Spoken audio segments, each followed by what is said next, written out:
Hi guys, I'm gonna show you how I quickly make this vegan Thai yellow curry. I have bell peppers, yellow onion, a Serrano chile, a bunch of cilantro. I'm using baby carrots because it's what I had. A head of cauliflower. I'm gonna use only one lime and a bunch of spinach. I also have a can of baby corn, a can of sweet peas.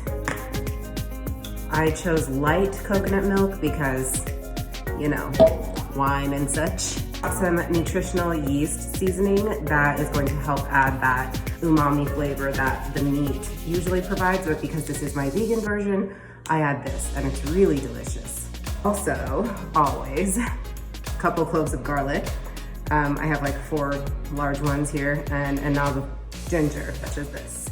Yellow Thai curry paste from the restaurant store, so I'm not sure if this brand is available, but I'm sure you guys can find any yellow curry paste. Chop your onion.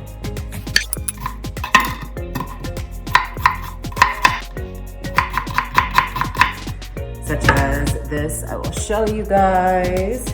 I'm heating some coconut oil in there. Feel free to use any high heat oil, such as avocado oil or grapeseed oil, something that's not flavored though. If you want to use a canola oil, you're welcome to, but I just like, my dinner guest is here.